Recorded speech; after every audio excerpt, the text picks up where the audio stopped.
for educational purposes only. I'm not a savvy estate advisor and nothing shared should be taken as financial or trading advice. All chart patterns and strategies shown are for learning and do not guarantee profits. Technical analysis is based on past data and has limitations. Trading, especially in derivatives, carries risk. Always consult a savvy estate advisor before making financial decisions. You're solely responsible for your actions. Thank you.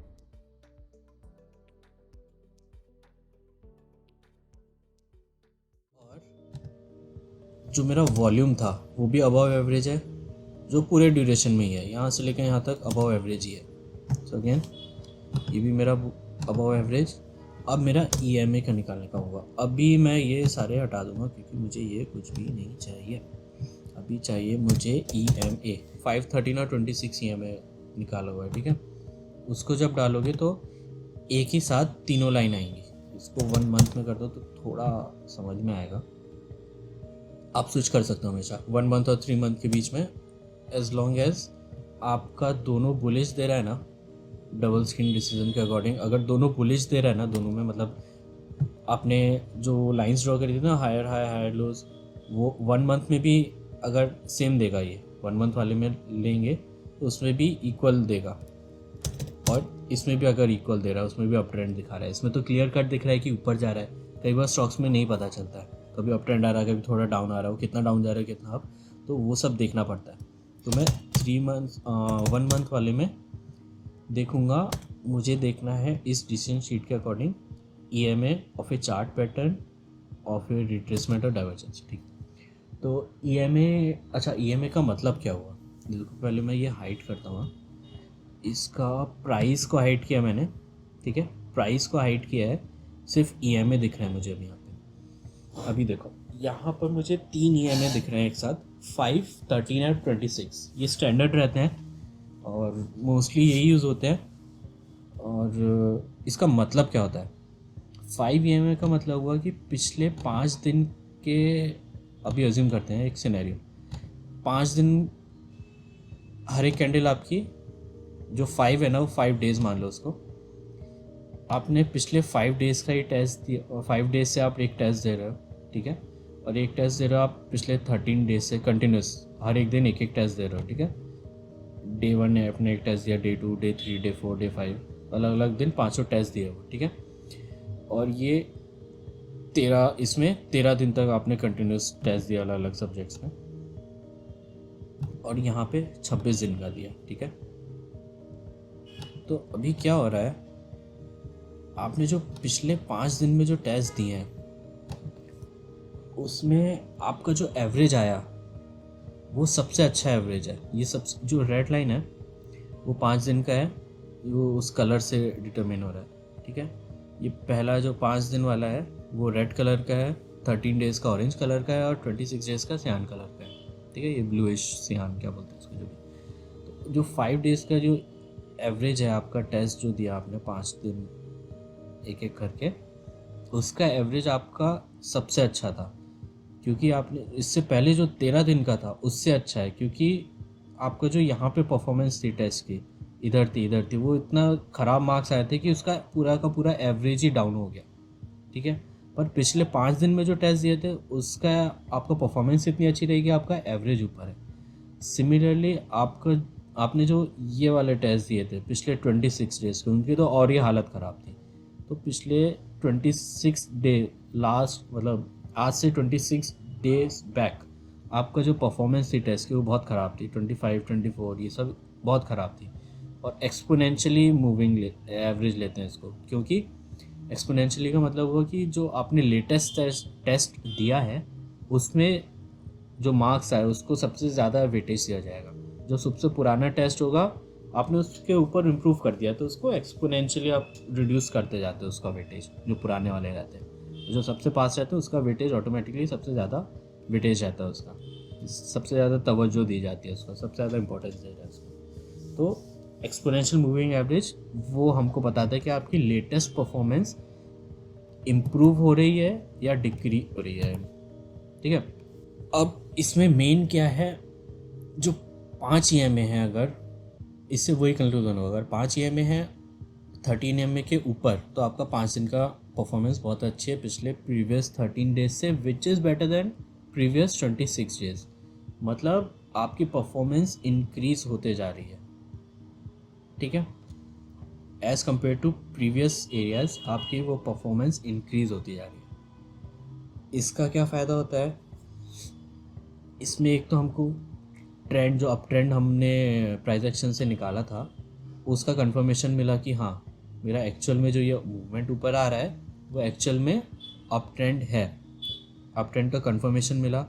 दूसरा, मुझे यहाँ पे कई बार ये influx points होते हैं, ये संगम होता है तीनों का, 5, 13 और 26 वाले, तो ऑलमोस्ट एक ही पॉइंट पे वो लोग मिलते हैं, ठीक है।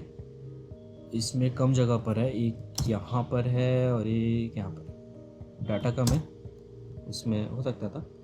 तो यहाँ पे मैं वॉल्यूम लगाऊंगा। ये जो इन्फ्लक्स पॉइंट्स होते हैं ना, यहाँ पे वॉल्यूम भी अच्छे होते हैं।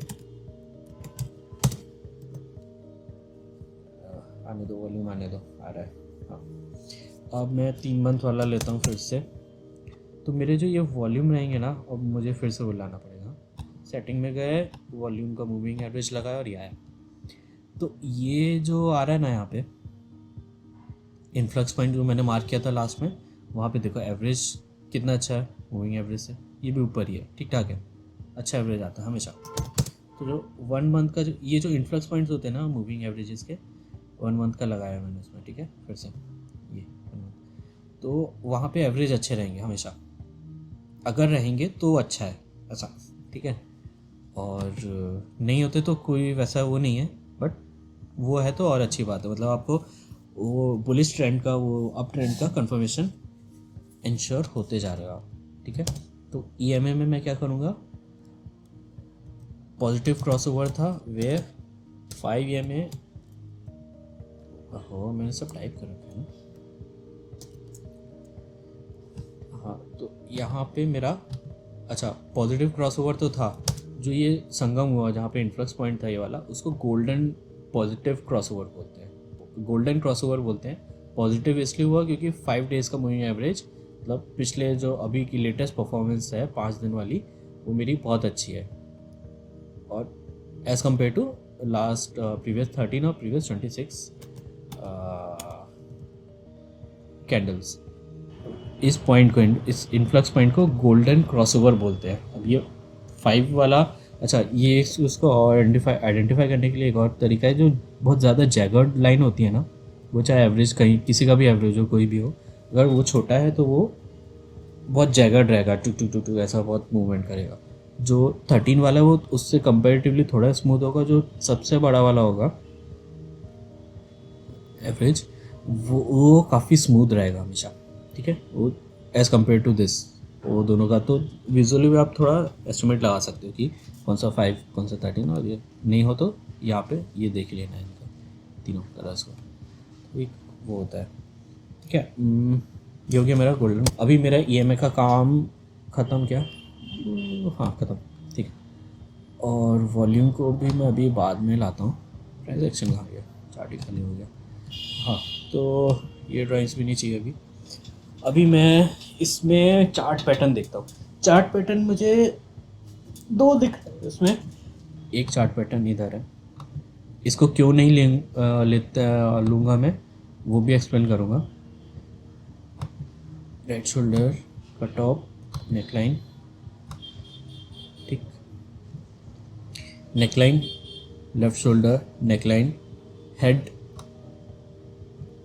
नेकलाइन, राइट शोल्डर, और ये नेकलाइन को कट किया।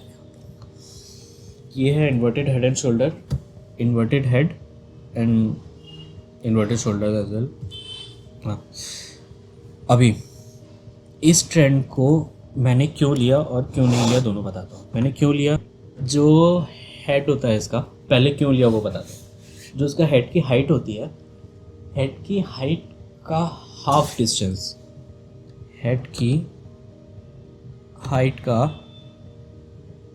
हाइट इज़ 20,000 ऑलमोस्ट, का half distance that comes around 9-10,000 कुछ, वो इसका पहला टारगेट होती है। पहला टारगेट फ्रॉम नेकलाइन का ब्रेकआउट से, नेकलाइन का ब्रेकआउट इधर हुआ है, यहाँ से एग्जैक्ट नहीं होती है बट चलता है, ठीक है। दूसरा टारगेट होता है सेम लाइन सेम हाइट और ये अल्ट एच और कंजर्वेटिव हो तो उसी हाइट को आप सेम हाइट को लोगे, अगर थोड़ा रिस्की हो तो दो के बाद आप फिर ये वाली लाइन लेना शुरू कर दोगे। Doesn't make a difference, sense नहीं, doesn't make a difference, but इस तरह आप एनालिसिस कर सकते हो इसका कि अब इसमें मैंने ये क्यों लिया था वो बताता हूँ। यहाँ पे जो मूवमेंट है ना, ये यहाँ पे ये मुझे इसने बिल्कुल एग्जैक्ट यहाँ पे सपोर्ट दे रहा है, ठीक है। और जो दूसरा ये पहला टारगेट था, अच्छा मैं टारगेट्स के नाम लिख देता हूँ। ये मेरा था पहला टारगेट, यहाँ पे मेरा था दूसरा टारगेट 52, यहाँ पे मेरा था तीसरा टारगेट 53, यहाँ पे मेरा को मिला चौथा टारगेट।